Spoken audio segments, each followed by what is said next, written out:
ಸ್ನೇಹಿತರೆ ನಮಸ್ಕಾರ, ತಮ್ಮೆಲ್ಲರಿಗೂ ನಮ್ಮ ಯೂಟ್ಯೂಬ್ ಚಾನಲ್ಗೆ ಸ್ವಾಗತ. ಸ್ನೇಹಿತರೆ, ಬೆಳೆ ವಿಮೆ ಪರಿಹಾರದ ಬಗ್ಗೆ ಇದೀಗ ಒಂದು ಬಿಗ್ ಅಪ್ಡೇಟ್ ಬಂದಿದೆ. ಹೌದು ಸ್ನೇಹಿತರೆ, ಬಾಕಿ ಉಳಿದ ಜಿಲ್ಲೆಯವರಿಗೆ ಬೆಳೆ ವಿಮೆ ಪರಿಹಾರದ ಹಣ ಶೀಘ್ರವೇ ವರ್ಗಾವಣೆ ಆಗಲಿದೆ ಎಂದು ಮಾಹಿತಿ ಈಗ ಹೊರಬಿದ್ದಿದೆ. ಹೌದು ಸ್ನೇಹಿತರೆ, ಯಾವ ಜಿಲ್ಲೆಯ ರೈತರಿಗೆ ಬಾಕಿ ಉಳಿದ ಬೆಳೆ ವಿಮೆ ಪರಿಹಾರ ಹಣ ಜಮಾ ಆಗಲಿದೆ ಎಂದು ಈ ವಿಡಿಯೋದಲ್ಲಿ ಸಂಪೂರ್ಣವಾಗಿ ತಿಳಿದುಕೊಳ್ಳೋಣ. ವಿಡಿಯೋನ ಎಲ್ಲೂ ಸ್ಕಿಪ್ ಮಾಡದೆ ಪೂರ್ತಿಯಾಗಿ ನೋಡಿ. ಹಾಗೆ ಈ ವಿಡಿಯೋಗೆ ಒಂದು ಲೈಕ್ ಮಾಡಿ. ನಿಮಗೆ ಎಷ್ಟು ಬೆಳೆ ವಿಮೆ ಪರಿಹಾರ ಬಂದಿದೆ ಎಂದು ಕಮೆಂಟ್ ಮಾಡಿ ತಿಳಿಸಿ. ಹೌದು ಸ್ನೇಹಿತರೆ, ಕೆಲವು ತಾಂತ್ರಿಕ ಕಾರಣಗಳಿಂದ ಕೆಲವು ರೈತರಿಗೆ ಬೆಳೆ ವಿಮೆ ಪರಿಹಾರ ಹಣ ವರ್ಗಾವಣೆ ಆಗಿಲ್ಲ.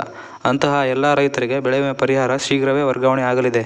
ಸ್ನೇಹಿತರೆ, ಮುಂಗಾರು ಹಂಗಾಮಿನಲ್ಲಿ ಬೆಳೆ ವಿಮೆ ಮಾಡಿಸಲು ರೈತರಿಗೆ ಬೆಳೆ ವಿಮೆ ಪರಿಹಾರ ಕೆಲವೇ ಜಿಲ್ಲೆಗಳಿಗೆ ರೈತರಿಗೆ ಜಮಾ ಆಗಿದೆ.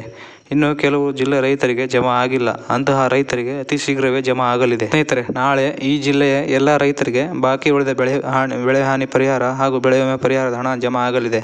ಅವು ಯಾವ ಜಿಲ್ಲೆ ಎಂದು ನೋಡೋದಾದರೆ ಸ್ನೇಹಿತರೆ, ಕೊಪ್ಪಳ ಜಿಲ್ಲೆ, ಹಾವೇರಿ, ಗದಗ, ದಾವಣಗೆರೆ, ಬಿಜಾಪುರ, ಧಾರವಾಡ, ಶಿವಮೊಗ್ಗ, ವಿಜಯನಗರ, ಬಳ್ಳಾರಿ ಹಾಗೂ ಮೈಸೂರು ಜಿಲ್ಲೆಯ ಎಲ್ಲ ರೈತರಿಗೆ ನಾಳೆ ಬೆಳೆ ವಿಮೆ ಪರಿಹಾರದ ಹಣ ಜಮಾ ಆಗಲಿದೆ ಎಂದು ಮಾಹಿತಿ ಈಗ ಹೊರಬಿದ್ದಿದೆ. ಸ್ನೇಹಿತರೆ, ಇಷ್ಟೇ ಅಲ್ಲದೆ ಸ್ನೇಹಿತರೆ, ರಾಜ್ಯದ ಎಲ್ಲ ರೈತರಿಗೆ ಯಾವುದೇ ವಿಮಾ ಕಂಪನಿಗಳು ನಿರಾಕರಿಸುವಂತಿಲ್ಲ. ಎಲ್ಲ ರೈತರಿಗೆ ವಿಮೆಯನ್ನು ನೀಡಬೇಕು ಎಂದು ಕಂದಾಯ ಸಚಿವರು ವಿಮಾ ಕಂಪನಿಗಳಿಗೆ ತಿಳಿಸಿದ್ದಾರೆ.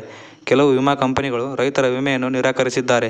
ಈ ಬಗ್ಗೆ ಸಚಿವರು ಕಟ್ಟುನಿಟ್ಟಾದ ಸೂಚನೆಯನ್ನು ವಿಮಾ ಕಂಪನಿಗಳಿಗೆ ನೀಡಿದ್ದಾರೆ. ಹಾಗೂ ಸ್ನೇಹಿತರೆ, PM ಕಿಸಾನ್ ಯೋಜನೆ ಬಗ್ಗೆ ಒಂದು ಅಪ್ಡೇಟ್ ನೋಡೋದಾದರೆ ಸ್ನೇಹಿತರೆ, ಈಗಾಗಲೇ PM ಕಿಸಾನ್ ಯೋಜನೆಯ 17ನೇ ಕಂತಿನ ಹಣವನ್ನು ಜೂನ್ನಲ್ಲಿ ಬಿಡುಗಡೆ ಮಾಡಲಾಗಿತ್ತು. ಹಾಗೆ ಈಗ ಎಲ್ಲ ರೈತರು PM ಕಿಸಾನ್ ಯೋಜನೆಯ 18ನೇ ಕಂತಿನ ಹಣಕ್ಕಾಗಿ ಎದುರು ನೋಡುತ್ತಿದ್ದಾರೆ.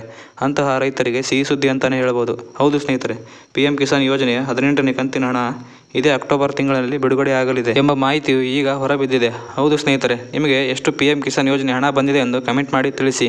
ಇವತ್ತಿನ ಈ ಮಾಹಿತಿ ನಿಮಗೆ ಇಷ್ಟ ಆಗಿದೆ ಎಂದು ಭಾವಿಸುತ್ತೇನೆ. ಇದೇ ರೀತಿ ಹೆಚ್ಚಿನ ಮಾಹಿತಿಗಾಗಿ ಚಾನಲನ್ನು ಸಬ್ಸ್ಕ್ರೈಬ್ ಮಾಡಿಕೊಳ್ಳಿ. ಧನ್ಯವಾದಗಳು.